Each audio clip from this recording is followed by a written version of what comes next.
A night to remember.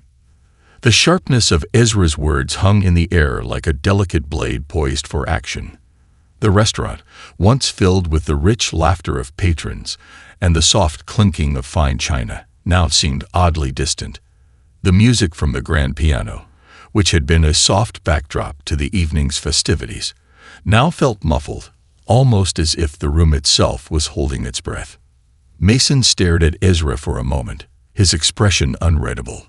There was a flash of irritation behind his eyes, but he quickly masked it with a cold, almost patronizing smile. "I don't know what game you're playing, but I'm done here," he said, his voice a low growl that still carried the weight of authority. Riley's eyes, dark and piercing, never left Mason's face. The woman beside them, who had first made the derisive comment, was now whispering to her friends, her eyes darting between Ezra and Riley, as if waiting for them to back down. The guests at nearby tables were watching, some sneaking glances, others pretending not to notice, as if avoiding the conflict was easier than confronting it. But Ezra and Riley had never been the type to shrink away from an injustice. Their love had been forged through years of overcoming adversity, their bond shaped by the struggles they had faced together. They were proud of who they were, proud of what they had built together, and proud of the family they had created, even if the world around them often treated them as less than.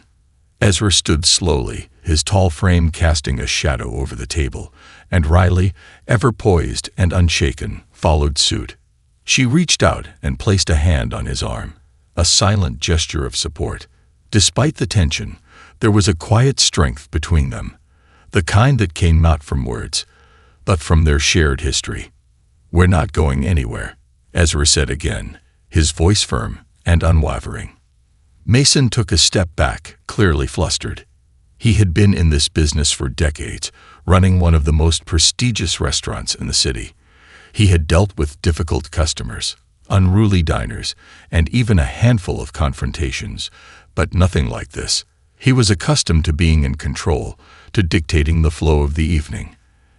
And yet, in this moment, he was clearly losing his grip. The thought of a couple, dressed in what he considered to be less than appropriate attire for such a venue, standing up to him in his own establishment, infuriated him. "Do you have any idea who I am?" Mason spat, his words dripping with disdain. Riley raised an eyebrow, her lips curving into a tight, almost imperceptible smile. "Funny, we were about to ask you the same thing," she replied, her tone laced with quiet defiance. The room was still as death. The couple's calm confidence in the face of Mason's hostility was a stark contrast to the growing tension in the air. The woman at the neighboring table, the one who had initially voiced her disgust, had gone silent. Her gaze flickered nervously between Mason and Ezra, the reality of the situation beginning to sink in. For a moment, there was an unsettling silence, one that seemed to stretch far longer than it actually was. Mason stood there, his fists clenched by his sides, his eyes narrowing as he processed the exchange. His pride had been bruised, but beneath that pride, there was something else, something darker. He had been accustomed to power, to being the one who dictated the terms, but here, in this quiet confrontation, it was slipping away. He wasn't sure why he had come over to their table so quickly. Perhaps it was instinct, the desire to maintain control in a space he considered his. Or perhaps it was because they were the ones who were challenging him, questioning his authority. But deep down, Mason knew that this wasn't just about Ezra and Riley. It was about something much bigger, the shifting world around him, a world that was slowly changing in ways he wasn't ready to face. "I'll call security," Mason threatened, his voice filled with barely contained anger. Ezra's expression didn't change. His gaze remained steady, unwavering. "You do that, Mason," he said calmly. "But just know this isn't about us. This is about you, and how you treat people who don't look like you. It's about a system that thrives on division. You should think long and hard before you call anyone." Riley nodded, her posture now as solid as Ezra's. "Because, let's be honest here, you're not just offended by us being here. You're offended by the idea of people like us existing in a space you think we don't belong to. Mason's face flushed with a mixture of anger and embarrassment. He hadn't expected the couple to respond in such a manner. He was used to people shrinking away when confronted with such authority, especially in a place as prestigious as his restaurant. But these two weren't intimidated. They weren't going to back down, no matter how many threats he threw their way. "You're making a mistake," Mason finally muttered, his voice barely above a whisper. "This is a fine establishment, and you're ruining the evening for everyone." But even as he said the words, there was a flicker of doubt in his eyes. His mind raced, trying to process what was happening. He was the one who had all the power, the one who had built this restaurant from the ground up. But in the face of this couple's quiet strength, he realized that perhaps the real power was in how they chose to respond to him. They weren't asking for permission. They weren't seeking his approval. They were simply existing, as they had every right to do. Ezra and Riley exchanged a glance, one that spoke volumes. There was no need for further words. Their connection was unbreakable, and together they had faced far worse than this moment. They weren't afraid of Mason or the people who sought to diminish them. "We'll leave, Mason," Ezra said, his voice cool and controlled. "But not because you told us to. We'll leave because we know there's a better place for people like us, where we don't have to fight for our right to exist." Riley stood up, adjusting her dress as she gave one final, meaningful glance around the room. The patrons, who had been avoiding eye contact up until this point, now looked at her, some with guilt in their eyes, others with shame. She wasn't sure what was going through their minds, but in that moment, she felt a shift. For all the people who had been too afraid to stand up, she and Ezra had done it, and that was enough. With their heads held high, Ezra and Riley turned and made their way toward the exit, the eyes of the room following them as they passed. The air was thick with tension, but there was also something else, a sense of awe, of admiration for the couple who had stood their ground in the face of such blatant prejudice. As the door swung shut behind them, Mason stood frozen for a moment, unsure of what had just transpired. The restaurant's silence seemed to echo in his ears, and for the first time in years, he questioned everything he thought he knew about power, about control, and about the people he so often dismissed. Unseen truths. Mason stood motionless in the center of the room, the sound of the door closing behind Ezra and Riley still echoing in his ears. His mind churned, trying to make sense of what had just occurred. He had been prepared for a brief confrontation, perhaps a few heated words, but nothing like this. Nothing that made him question everything he thought he knew about power, control, and the subtle currents of inequality that ran beneath the surface of his carefully curated world. As the guests around him resumed their conversations, the once vibrant hum of the restaurant slowly returned.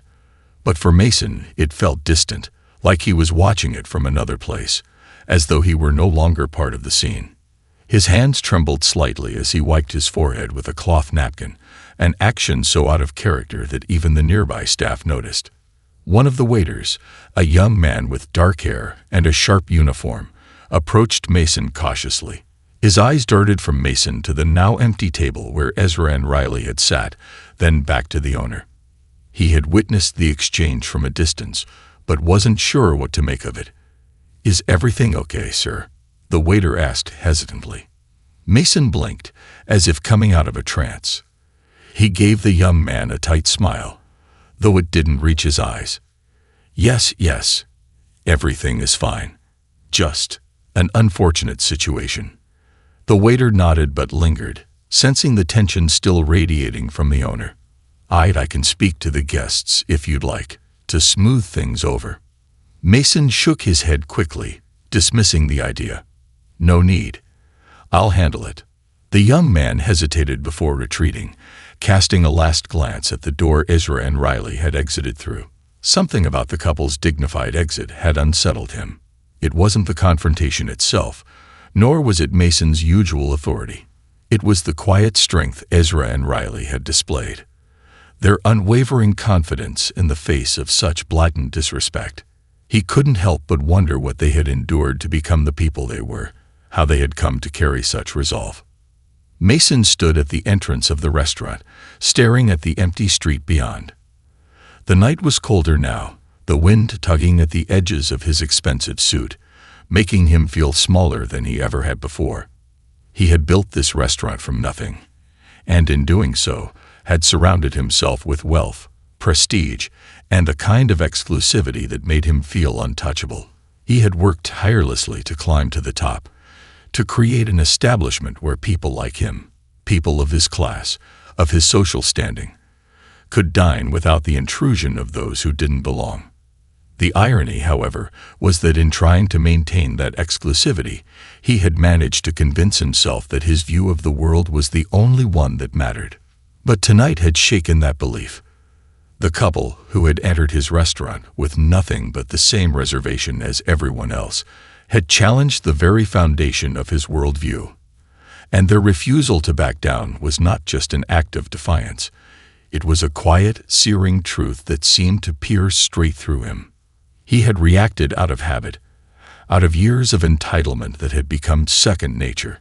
But in the end, it wasn't the couple that had been exposed. It was him. His own ignorance, his own inability to see beyond the surface of what he considered acceptable. He had seen Riley and Ezra as outsiders, people who were never supposed to occupy the same space as the elite who frequented his restaurant.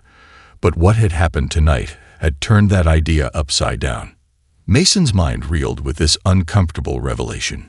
He couldn't stop thinking about the quiet dignity that Ezra and Riley had shown. He replayed their words in his head, their calm confidence, the way they had stood tall even when faced with open hostility. They hadn't pleaded for acceptance. They hadn't begged for permission. They had simply demanded respect, and in doing so, had made him realize how hollow his ideas of status and privilege truly were. His thoughts were interrupted by the sound of a voice behind him. Mason. He turned to see his business partner, Carla, approaching. She was a woman in her early 40s, sharp-witted, and often the voice of reason when Mason's temper flared. She had been in the kitchen when the confrontation had unfolded, but she had heard the whispers from the staff. The staff was never far from the pulse of what happened in the restaurant, and in a place as high-profile as this, a scandal could spread like wildfire, if not handled quickly.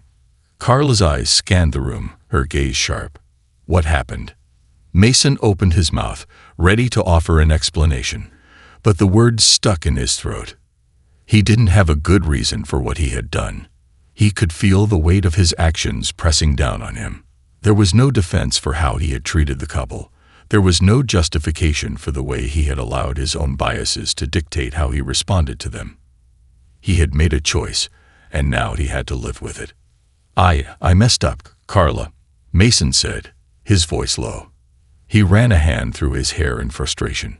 I saw them walk in, and I just assumed they didn't belong here. I assumed they were here to cause trouble, that they couldn't afford to be here. And Carla raised a hand, cutting him off. Mason, what you did wasn't just a mistake. It was something deeper. You know that, right? Mason's gaze fell to the ground, the shame rising in his chest. He had spent so many years building his empire, protecting it from anyone he deemed unworthy. But the truth was, the empire he had built was built on fragile, discriminatory foundations. His restaurant, his wealth, and his success had been tainted by his own prejudices, and tonight, it had come crashing down. I thought I was above it, Mason said softly, more to himself than to Carla. I thought I had earned the right to decide who gets to be here, who gets to dine in my restaurant. But tonight, I was reminded that I'm not as untouchable as I thought. And it's not just about them. It's about me. The way I see the world. I thought that because I succeeded, I somehow have the right to define others' worth. Carla's eyes softened as she looked at him. She had known Mason for years, had seen the man beneath the arrogance, the man who was driven not just by ambition, but by an insatiable need to feel superior. She knew that this moment, though uncomfortable, was a turning point for him. If he was willing to confront his own biases, perhaps there was a chance for him to change. "You can't undo what happened, but you can learn from it," she said gently. "You have to decide what kind of person you want to be going forward. Do you want to keep up the illusion of superiority, or do you want to build something more inclusive, more honest?" Mason exhaled sharply, feeling the weight of her words settle in his chest. He didn't know if he could ever fully change, but he knew one thing for sure. This experience had broken something in him. The idea that he could simply ignore the realities of the world around him, that he could pretend that everyone didn't have the same right to occupy space, had been shattered. As the night continued and the restaurant returned to its usual rhythm, Mason made a silent promise to himself. He didn't know how he would make amends, but he would find a way. He had learned a difficult lesson that evening, one that would stay with him long after the night had ended. And as for Ezra and Riley, he had a feeling their paths would cross again.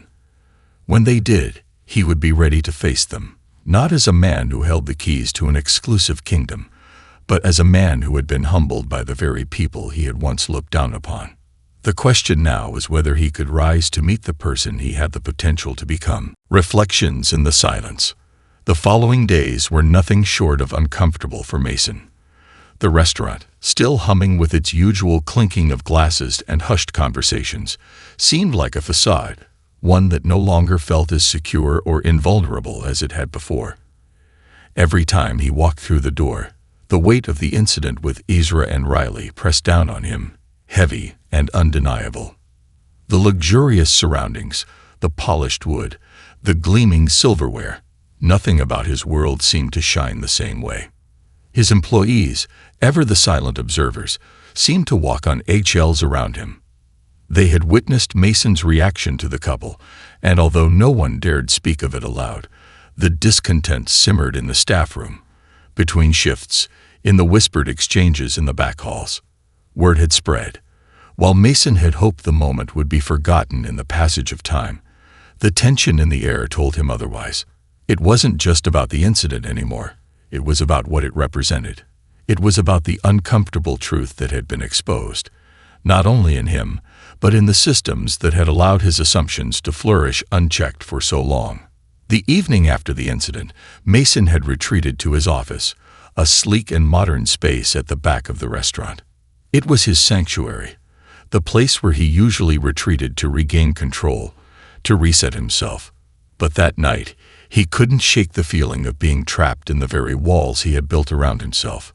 He ran his fingers over the edges of his desk, the cold surface offering no comfort. His eyes wandered to the framed photograph on the wall, a picture of himself standing proudly outside the restaurant, grinning broadly as a line of well-dressed patrons streamed in through the front door. It had always been his proudest moment, the visual representation of his success. But now, as he stared at it, the image seemed so distant, so hollow. He had been so sure of his place in the world, so sure of the narrative he had created for himself. The wealthy, exclusive restaurant owner who had worked tirelessly for everything he had, who had earned his success, who had the right to decide who belonged in his world and who didn't. It had been a narrative he had clung to for years, a comforting story that allowed him to justify his prejudices and his beliefs about who deserved to be in his presence. But Ezra and Riley had broken that narrative. They had shattered the illusion he had built, not with anger or violence, but with quiet dignity, with strength in their voices, with the simple truth that they, too, belonged in that space. And that truth had pierced through him like a knife. His thoughts wandered back to the moment when they had stood up to him, their voices unwavering. He could still hear Ezra's calm, resolute tone as he had said, "We made a reservation. We're not going anywhere." It was a statement of fact, but it held so much more. An assertion of their right to exist in the world, a reminder that their value was not contingent on anyone's approval. Mason closed his eyes, rubbing his temples in frustration. How had he not seen it before? How had he allowed himself to be blinded by his own pride, by his own biases, for so long? He had spent so many years building a life based on exclusion, based on the belief that people had to meet certain criteria to be worthy of his time or his space. But the reality was that there was no such thing as worthy in the way he had defined it. Everyone had the right to exist and take up space, regardless of what they wore, where they came from, or the color of their skin. As the days passed, Mason found himself questioning everything he thought he knew about success, about privilege, and about the people he had spent so much time excluding from his world. His staff, while still loyal to him, had begun to shift in their attitudes toward him. Conversations had grown quieter in the break room, and the usual camaraderie had started to dissipate. Mason could feel the distance growing between him and the people who had helped build his empire. His actions had made him a symbol of something far more insidious than he had ever intended. One afternoon, as Mason sat in his office, his phone buzzed on the desk. He glanced at the screen and saw an email notification from the reservations manager. It was a routine update, listing the reservations for the evening. But as he scrolled down the list, his heart skipped a beat. Among the names was one he recognized: Ezra and Riley. Mason hesitated, his fingers hovering over the screen. He didn't know what to do. A part of him wanted to delete the reservation, to avoid facing them again, to pretend the encounter had never happened. But another part of him knew he couldn't do that. He had to confront his own mistakes, had to face the truth of what had transpired. He could feel the weight of his conscience pressing down on him, urging him to do better. With a deep breath, Mason composed himself. He typed a quick message to the reservations manager, asking them to ensure that Ezra and Riley's reservation was handled with the utmost care and respect. He wasn't sure what that would look like yet, but he knew one thing. He couldn't let them be treated the same way they had been the last time they were in the restaurant. When the evening arrived, the restaurant was buzzing with the usual energy. The chandeliers above cast a soft, golden glow across the tables, and the scent of gourmet cuisine filled the air. Mason walked through the dining area, checking on guests, offering a smile here and there, doing what he did best, maintaining control. But beneath the surface, his mind was elsewhere, on Ezra and Riley's arrival, on the looming confrontation that he knew was inevitable. Finally, they arrived. Ezra and Riley walked through the door, looking every bit as dignified and composed as they had that first night. This time, however, there was a different air about them. They weren't the same couple who had been caught off guard by Mason's disdain. They were here on their terms, and Mason could see it in the way they carried themselves, the way they moved through the restaurant with the quiet confidence that came from knowing exactly who they were. The reservations manager greeted them, leading them to their table. As they walked past Mason, their eyes met. Ezra's gaze was steady, while Riley offered a small, knowing smile. Mason felt his breath catch in his throat, as though he had been caught in some unspoken agreement between them. Taking a deep breath, Mason stepped forward. The noise of the restaurant seemed to fade as he approached their table. His heart was racing, and for the first time in a long while, he felt unsure of himself. But he knew what he had to do. He had to make this right. "Ezra, Riley," he said, his voice softer than usual. "I want to apologize. For the way I treated you last time you were here, it was wrong. No one should ever feel unwelcome in my restaurant." Riley looked up at him, her expression thoughtful. Ezra didn't say anything at first, but his eyes softened. The silence hung between them for a moment before Riley spoke. "Thank you for saying that, Mason," she said, her voice calm. "It means a lot that you recognize what happened." Mason nodded, his throat tight with emotion. "I've had a lot of time to think about it, and I've realized that I've been blind to a lot of things. Blind to the way I've treated people who didn't fit into my narrow view of the world. I was wrong, and I hope you can forgive me." Ezra finally spoke, his voice steady but firm. "We're not here to make you feel guilty, Mason. We're just here to enjoy a meal like everyone else. But we do appreciate the apology." There was no anger in Ezra's voice, no bitterness, Just a quiet acceptance, the kind that only came from someone who had been through their own struggles and had learned the value of dignity and forgiveness. Mason felt a weight lift off his shoulders, but it was replaced by something else, a deep sense of humility. He realized that this moment, this apology, was more than just a way to make amends. It was a reminder that people like Ezra and Riley didn't owe him anything. They didn't owe him their forgiveness or their approval. They had already given him the greatest gift by showing him a better way, by teaching him a lesson he had long avoided.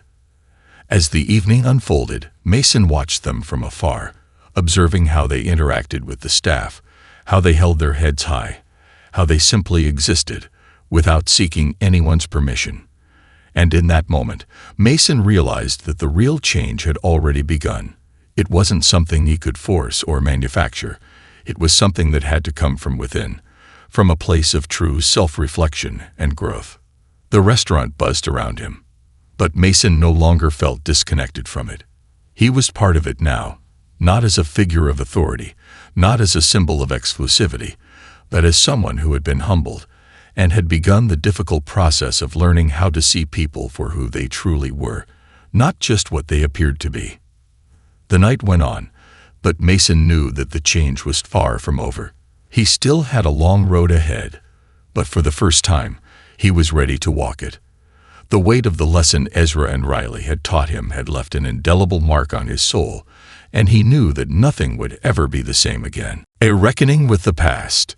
The days that followed Ezra and Riley's return to the restaurant were transformative, not just for Mason, but for everyone involved.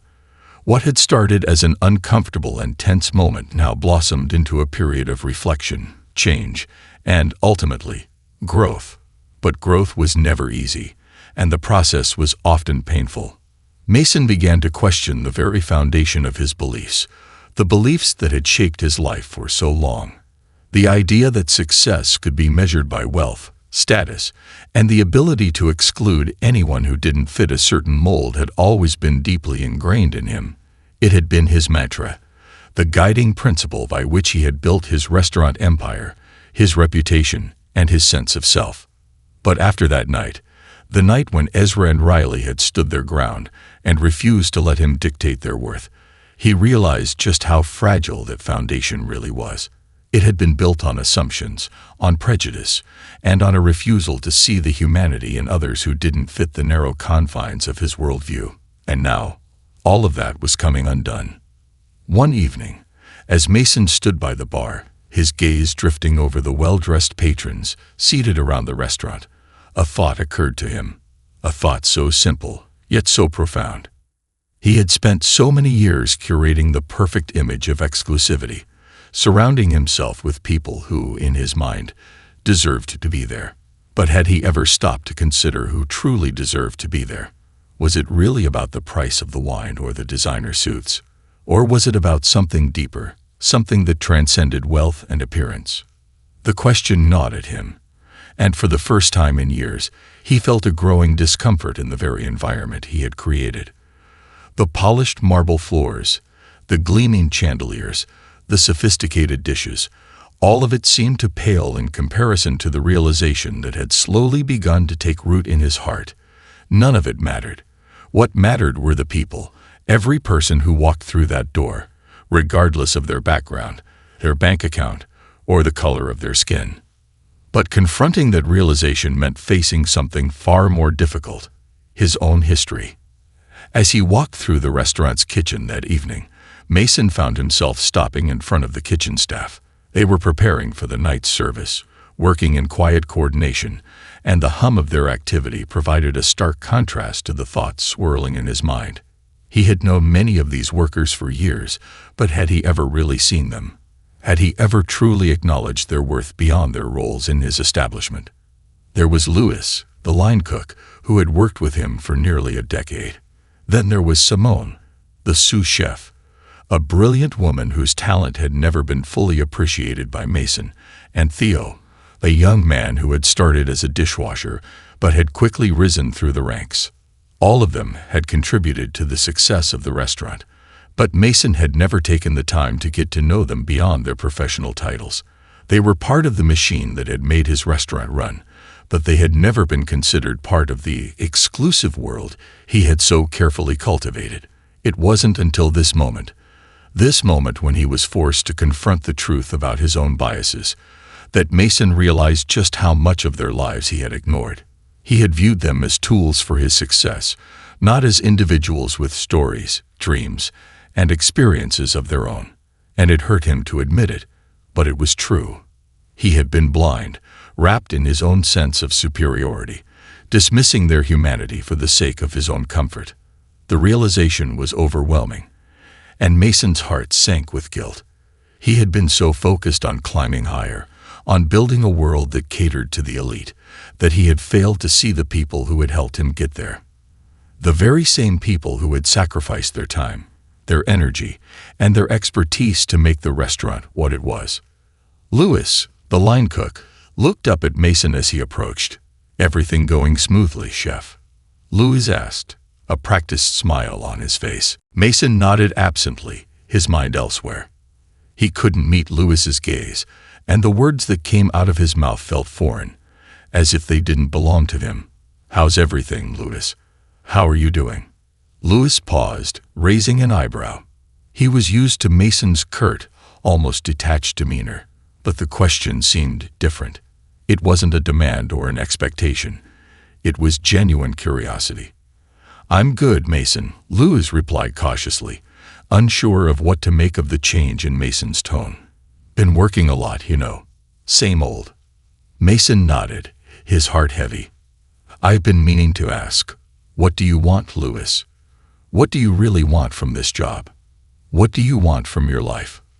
Louis blinked, clearly taken aback by the question. But instead of brushing it off, he paused and thought for a moment.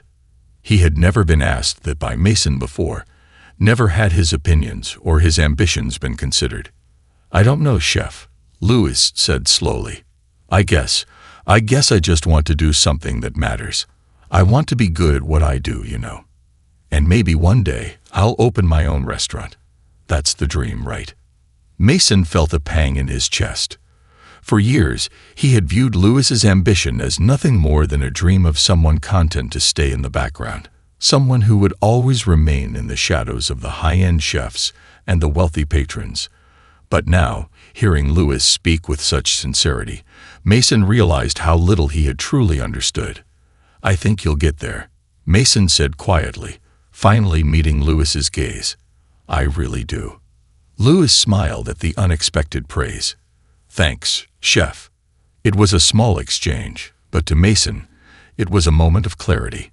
He had spent his life dismissing the dreams of others, assuming that his own vision of success was the only one that mattered.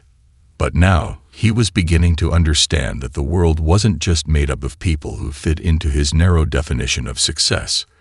The world was vast, and it was full of people who had their own dreams, their own talents, and their own stories. As Mason walked out of the kitchen, he found himself thinking about the people he had disregarded in his pursuit of status. It was an uncomfortable thought, but it was a necessary one. He knew that he couldn't continue to live in this self-imposed bubble of exclusivity. He had to change, and he had to change now. Later that night, as the restaurant began to quiet down, and the last of the guests filtered out, Mason made a decision. He walked back into the dining area and stood near the large windows that overlooked the city, watching as the night settled in. The restaurant, which had once felt like his kingdom, now seemed like just a place that he had to work hard to rebuild, not for his own glory, but for the people who truly mattered. The next day, he called Carla into his office. She had been his partner for years, and while they didn't always agree on everything, he knew that she would be the person who could help him implement the changes he needed to make. "I want to do something different," Mason said, his voice steady but filled with a new sense of purpose. "I want to make this place more inclusive, more reflective of the people who actually make it run. We can't keep operating under the assumption that only a certain type of person belongs here." Carla looked at him, surprised by the shift in his tone. "What are you suggesting?" "I want to make sure everyone who works here, everyone, feels valued. And I want to make sure that anyone, no matter their background, feels welcome when they come through the door. I don't care about their status or how much money they have. I just want to treat them with the respect they deserve." Carla nodded slowly, her eyes narrowing with thought. "That's a big shift, Mason. But I think it's time." Mason smiled, feeling the weight lift off his chest. He didn't know what the future would hold, but he was ready to change. And he was ready to face the people who had once been excluded, to show them that they belonged. The road ahead would be long. Change never came easily, and there were bound to be challenges along the way. But for the first time in years, Mason was willing to face them head-on, knowing that the only way forward was through honesty, humility, and the recognition of the humanity in everyone, no matter who they were or where they came from. Rebuilding bridges. In the weeks following his decision to change the way the restaurant operated, Mason was determined to follow through with his commitment to inclusivity and respect. He knew that these weren't just words. It was going to take tangible actions, conversations, and shifts in how his business functioned. He had been given an opportunity to rebuild not only the image of his restaurant, but also his own character. It was time to make sure that everyone who walked through those doors felt valued, regardless of their background or their circumstances. Mason's first step was to have open conversations with the staff. He called an all-staff meeting in the restaurant's private dining room, a place often reserved for high-profile events, but that evening, it served a different purpose. He wanted to make sure that everyone, from the line cooks to the servers, felt they had a stake in the changes he was proposing. As the staff gathered, a buzz of uncertainty filled the air. The employees were unsure about what Mason's newfound humility meant, unsure of how it would affect their work environment, and unsure of whether he could really change after years of being the man who ran his empire with a tight grip. Mason stood at the front of the room, his hands resting on the table. The faces before him were a mix of expressions: skepticism, curiosity, and in some cases, guarded optimism. He cleared his throat, an unfamiliar tightness in his chest as he spoke. "I know that I've made a lot of mistakes," Mason began, his voice quieter than usual. "And I know that for years, I've fostered an environment here where only certain people were truly valued. I've built this restaurant on the idea of exclusivity, of people fitting into a specific mold, but that stops now. I've seen the harm that this mentality has caused, and I want to do better." There was a pause in the room as everyone processed his words. It was a stark departure from the Mason they had known, the man who had built his success on keeping a certain image, one that only catered to the elite. "I don't want to be the kind of person who overlooks the people who make this place run," he continued, his gaze sweeping over the room. "Each of you, whether you're the one preparing the food or serving it, matters, and I'm going to prove that to you. I want to create a space where everyone feels like they belong, no matter who they are. We can't keep running a place that only wants to show off how much wealth it can attract. We need to reflect the truth that all people deserve respect and kindness." Carla, standing beside him, glanced at the staff, watching their faces shift as they took in Mason's words. The change in him was real, but Carla knew that words alone wouldn't be enough. The team had to see it, feel it, and experience it through Mason's actions. "I know it's going to take time for all of you to trust that I'm serious about this," Mason added, his tone more resolute now. "But I want you to know that I'm committed. I want to hear from you. I want to hear your stories, your ideas, and your thoughts on how we can make this a more welcoming place. I'll be here, ready to listen." A murmur rippled through the room. The employees exchanged glances, a mix of surprise and hesitation hanging in the air. After a moment of silence, Louis, the line cook, spoke up. "Are you saying that we get a say in how things work around here?" Louis's voice was cautious, but there was a hint of curiosity there as well. Mason nodded. "Yes, absolutely. Your voice matters. I've neglected that for too long, and I want to change that." The room remained quiet, but there was a palpable shift. a change in the energy that had once been so rigid, so unyielding. There was still a long way to go, but it felt like the first step had been taken. After the meeting ended, the staff lingered, speaking among themselves in hushed tones, some still uncertain about the sincerity of Mason's transformation. As Mason walked back to his office, he felt the weight of the moment settle into him. This wasn't going to be easy. People didn't change overnight, and trust couldn't be rebuilt with just a speech. He had to prove himself day by day, action by action. But for the first time in years, he was ready to try. He understood now that the greatest impact he could have on the world wasn't in maintaining his elite image. It was in offering dignity and respect to the people who truly made things happen. Meanwhile, Carla had already begun working on the next steps. She began planning ways to incorporate the ideas and feedback from the team, and she worked with the management team to ensure that the restaurant's hiring practices were more inclusive. It wasn't just about making the restaurant feel welcoming. It was about creating a space where the staff felt valued, where diversity wasn't just tolerated, but celebrated.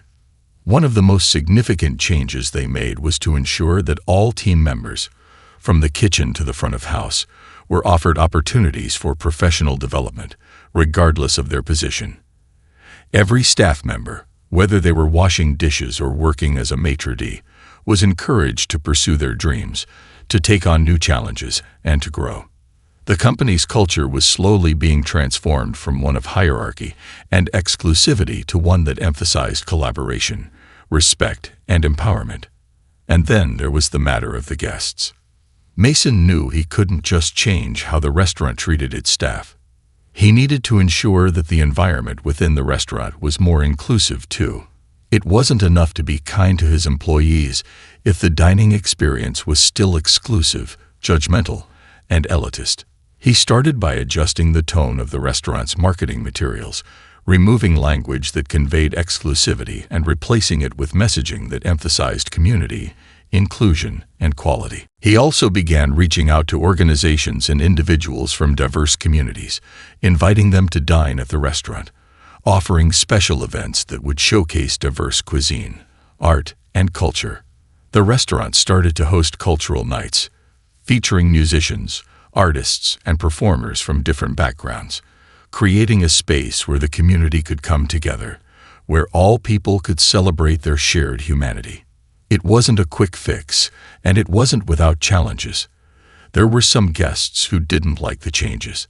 They complained about the new policies, about the shift in atmosphere, about the people now frequenting the restaurant. But Mason wasn't dissuaded. He had made his choice, and he knew it was the right one. The people who resisted the change weren't the ones he wanted in his restaurant anyway.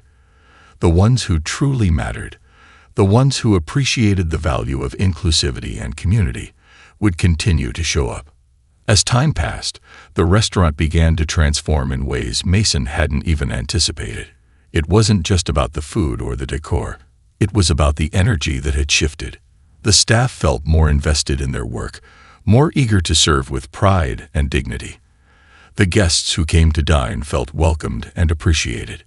And the people who worked behind the scenes, who had once been overlooked, now stood tall, knowing that their contributions mattered just as much as anyone else's. It was during one of the cultural nights, a vibrant celebration of local artists and performers, that Mason saw the change he had been working toward. The restaurant was buzzing with laughter and music, and the room was filled with a rich mosaic of people, all enjoying the evening together. Riley and Ezra were seated at a table near the stage, their eyes bright with excitement as they watched a group of musicians play a fusion of jazz and traditional African rhythms.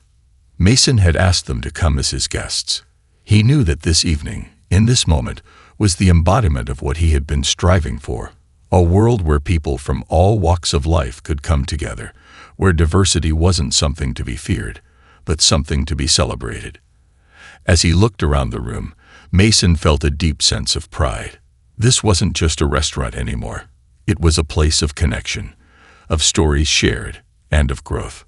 Riley caught Mason's eye across the room and gave him a warm smile, a silent acknowledgement of the change he had made.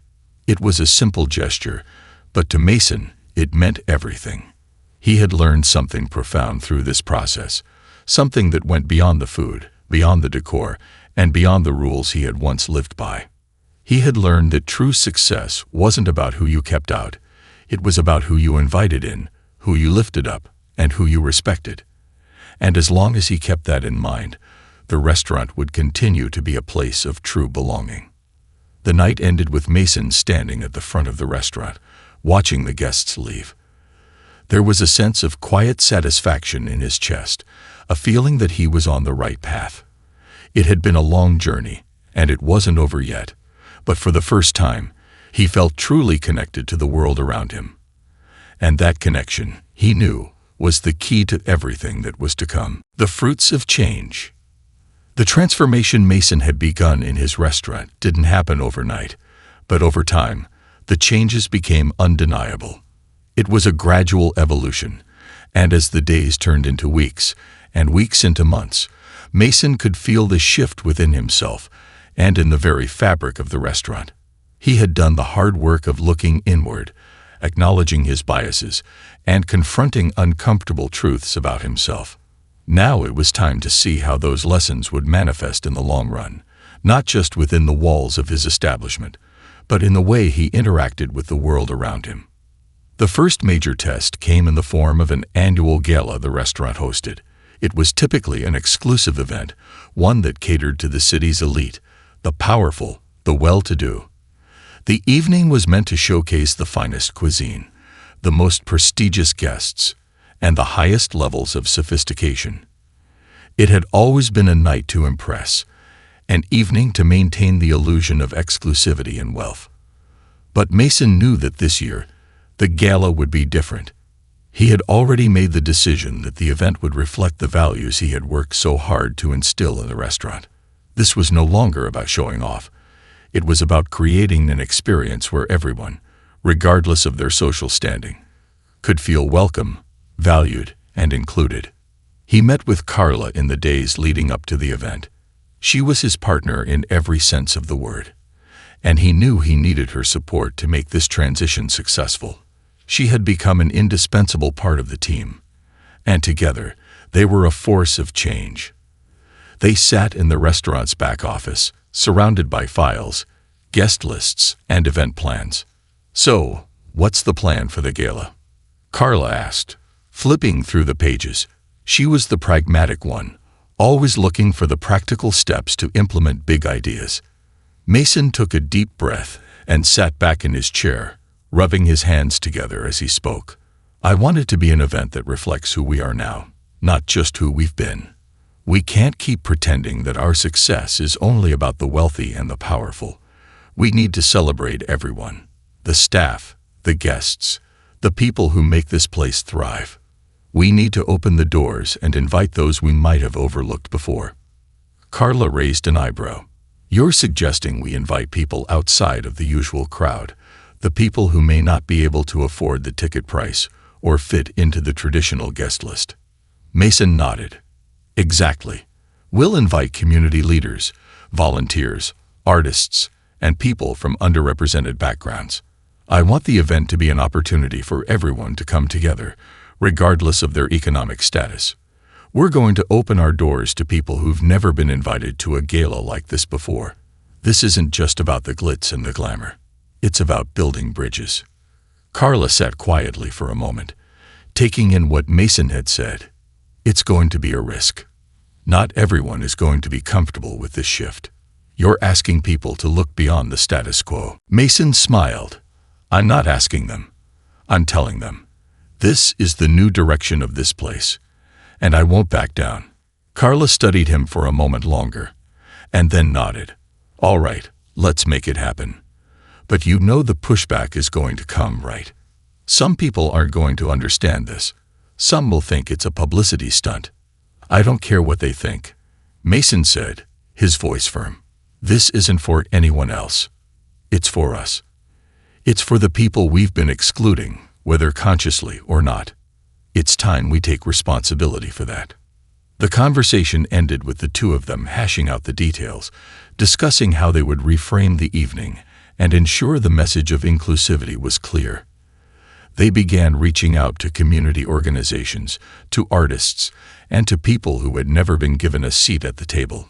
Invitations went out to a diverse group of individuals: teachers, youth mentors, civil rights advocates, social workers, and families from neighborhoods that had never before been included in the prestigious gatherings of the city's elite. The night of the gala arrived, and the restaurant was more alive than it had ever been. The atmosphere was electric, but not in the way it had been in previous years. Gone were the stiff, impersonal energy and the air of exclusivity. Instead, there was a tangible warmth, an openness that had never been part of the event before. Mason stood near the entrance, greeting guests with a newfound sense of humility.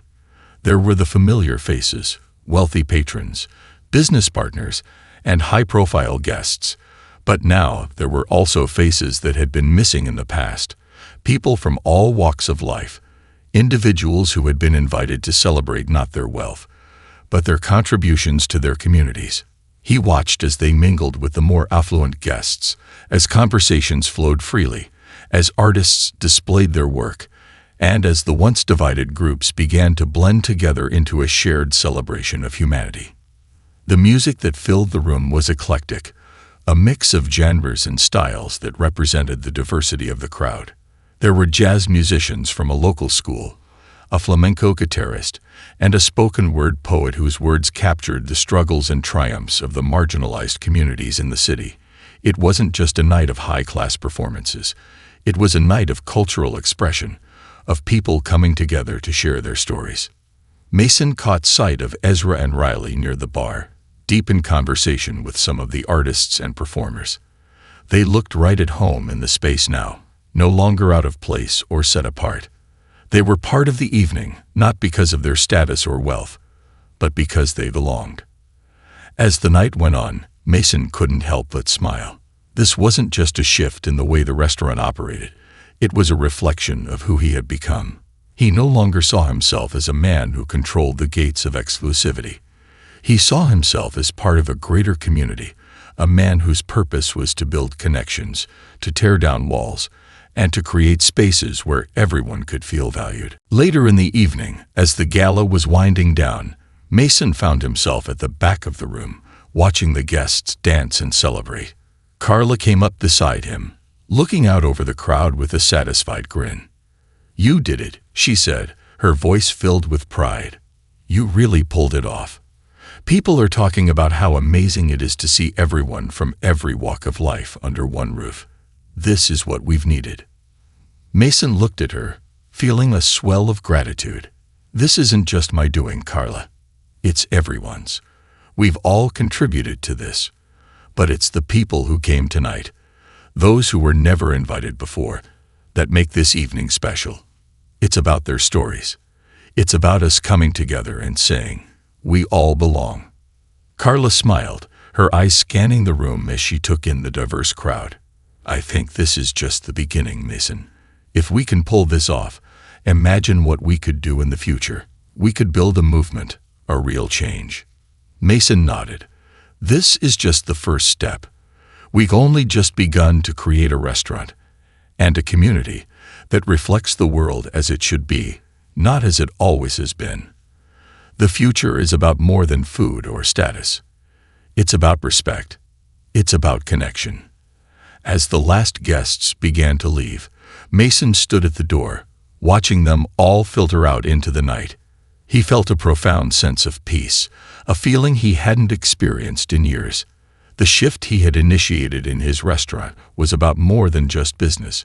It was about healing. It was about creating something lasting, something that wasn't just built on financial success, but on the values of empathy, understanding, and shared humanity. He knew that this was only the beginning. There would be more challenges ahead. Not everyone would understand, and not everyone would be on board with the changes he was pushing forward. But he had made a commitment to himself, to the people who worked for him, and to the community at large. And no matter what the future held, he was ready to continue down this path. Tonight, as the last of the guests waved goodbye, Mason stood in the empty restaurant and allowed himself a moment of reflection. The journey had been long, and it had been difficult, but the fruits of change were beginning to take root, and the future was wide open. It wasn't just a restaurant anymore. It was a space for transformation, for growth, and for connection. It was a place where everyone belonged.